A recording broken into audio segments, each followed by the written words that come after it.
Hi everyone, welcome back to part 2 of how I take my Instagram photos and how I edit my Instagram photos. So today's video is going to be all about how I edit my Instagram photos, just because I get DMs from you guys all the time wondering what filter I use or if I use a certain preset. So I'm going to be showing you guys and hopefully answering all of your questions that you've ever asked me about how I edit my photos. So if you follow me over on Instagram, you'll notice that I have like a pretty natural editing style and it's super colorful. I like my photos to be kind of bright. So I guess I'm just going to walk you through how I edit my Instagram photos and the process that I do when editing. Okay, so I'm going to start screen recording.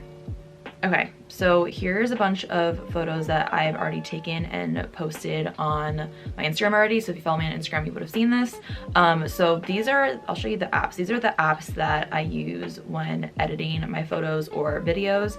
So my main, I guess 3 editing apps for photos is Lightroom, VSCO, and RETOUCH. If you can see next to RETOUCH to the left is Preview, and that's where I plan out my feed. The first things first, what I always do is I import all of my favorited photos that I've taken in a particular shoot, and I upload it into Lightroom. So this is where I adjust lighting, contrast, colors. So I'm gonna show you how I edit on this photo. So this is the original photo. I haven't edited anything on this yet. So first things first, what I do is I always crop it and then I hit straighten just to make sure it's straight, but this one seems to be fine. So then I'll push auto just because I like to see what how they automatically would edit my photo, and then I kind of adjust the photo to my liking. So first I usually like to bring down the contrast just a little bit, and if I don't really do too much to the exposure in Lightroom, I'll fix that in VSCO. Highlights, I usually like to bring them down quite a bit. And also, just a disclaimer, every photo is different. These adjustments I usually do for every photo. Like, this is the same process that I follow, but they're gonna be slightly different for every photo because the lighting will be different, or maybe I want the vibe to be a little bit different. So it just depends. Okay, then for shadows, I like to bring them up a little bit. This one, the shadows are pretty good because the light was good for this shoot.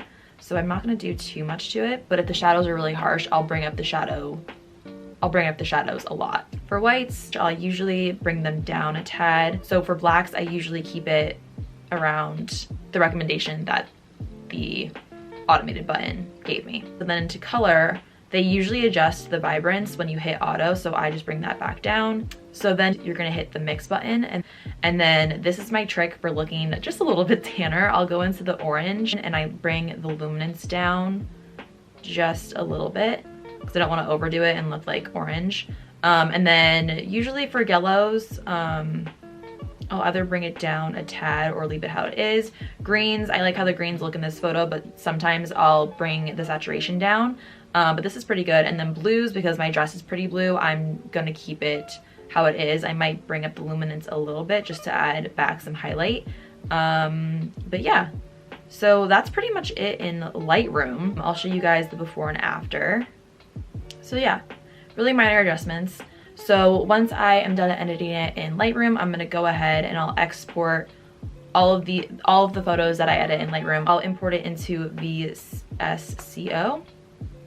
And this is my favorite app for filters. So lately I haven't been putting too much of a filter over on my photos, just because I like how the natural edit looks. So my favorite recently, I used to be a huge M5 girl, so like this was my go-to. I loved M5, but I recently just changed it to KP7, and I'm pretty sure that filter comes with like the subscription pack of VSCO. But I mean, they have so many great filters on here that you don't need the subscription for. I'll actually show you some of my favorites. So, we're in my favorites right now. So yeah, M5, M4 is great. It has like a super retro vintage look. C6, AV8, A4 is really nice. And I really like their black and white edits too. Yeah, okay. But my favorite recently has been KP7. So this is what it looks like when the filter is all the way up to its highest level. I bring it down to like 2.2, maybe even a little bit less. Yeah, I'm gonna do 2 for this one. And then for this one, I'm gonna bring the character up a lot just because it takes away, I guess like the contrast of the photo. That's just how the filter is. So I like to bring the character up. And then I've been liking to add a lot of warmth to my photo. This one is already pretty warm, so I'll only go up to like 0.5. And then I'll go into the adjustments tab again in here, and I'll bring the exposure down just a little bit. 0.4 looks pretty good on this one. If I need to adjust any more tones, I'll go in white balance and I'll adjust the temperature and the tint. Usually I like to bring the tint up more on the pinkier side, and then for temperature, I like to bring the warmth up, but for this photo, I think it looks fine how it is, so I'm just gonna leave it like that. And then for skin tone, I like to bring it down a little bit to give me more of a like pinkier red kind of skin tone. So 0.8 looks good. And then I like to add just a little bit of grain. So this is what it looks like all the way up, but I literally just add maybe like that much. So yeah, I really don't do a lot when I'm editing my photos.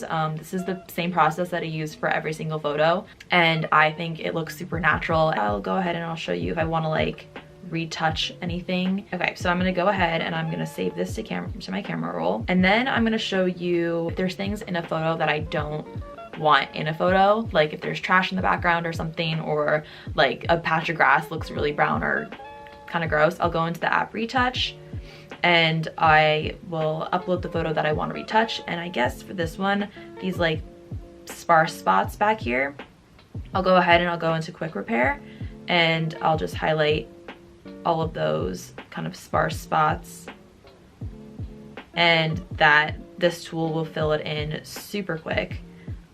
This is like probably my favorite app for retouching photos. Like even just right now, these bushes look so much fuller and they don't have any of those sparse spots. I think that looks a little bit better. So this is great for just like even editing people out. Like I've full on edited a whole family out of my photo one time with this app. It's really good. Okay, so when I'm done here, I'll go ahead and I'll save it to my photos. And then here's just some other apps that I like to use. Facetune, I don't use too often because I have Retouch, so I need to like edit out a pimple or something. I'll go into Retouch more often than I go into Facetune. Snapseed is great. The TEZZA app is great. I use that to edit a bunch of my outfit like fits in motion that you will see on my Instagram. So this was this video. They have a really cool video edit. If you go to this tab right here, it's called stop motion. And it just makes your video look super like vintage, and I just think it's really cool. So the TEZZA app is great for that. Another app that I love to use is QUICKSHOT, and I have actually posted a TikTok on how I edit a photo with QUICKSHOT. So if you need to like edit a sky in, okay, let me show you an example. So this is great because if you're shooting on like a really cloudy day and the sky just doesn't look blue, there's like a bunch of clouds in the sky, this app is great for that. Let's do this photo. So I know the sky like looks fine in this photo, but I'm just gonna show you what you can do to edit the sky if it looks like a little too cloudy. So you go ahead and you'll hit sky. I usually like to do TUP4 or SN02. So this is the original, and this is what that looks like. So to make it look a little bit more real, I'll go ahead and I'll bring the feathering up a little bit. The horizon, I'll bring up a tad just to make it look a little bit more natural. The shift, you can manipulate where where the clouds look in the photo, so I think that looks fine. Ambient, I keep all the way down because when you bring it up, it looks like that, and you don't want that. Details, I'll bring down just a tad to make it again look more natural, and opacity, I'll bring down. Opacity for this one, I'll keep up. But like this is a great app, just shows you how you can totally change the sky and it makes your photo still look natural. So yeah, that is pretty much everything that I do in terms of editing my photos. Hopefully that was helpful. Again, I like a super clean and natural edit. I'm getting to a point where I don't really even want to put filters on my photos anymore. Like I showed you my VSCO filter, it's literally down to basically like 1, just because I love the natural look of a photo. But also I think editing is an art, and you can totally manipulate the colors and like shades and tones of a photo, which I think looks really cool. And I love like photos that are edited like that, but this is just my editing style. So yeah, if you ever use my editing techniques for any of your photos, make sure to tag me and let me know. I want to see all of your content. If you have any more questions about how I edit, please let me know in the comments, or you can DM me on Instagram. So yeah, make sure to subscribe if you haven't already, hit the notification bell. I hope all of these videos have been super helpful for you guys. I'm trying to answer and get to all of your DMs because a lot of you guys have been requesting a bunch of videos, which is awesome. And I write everything down, so I hope I'm gonna get to everyone's video soon. I'm gonna try to post a YouTube video every Sunday in the morning. So yeah, I'll talk to you guys soon.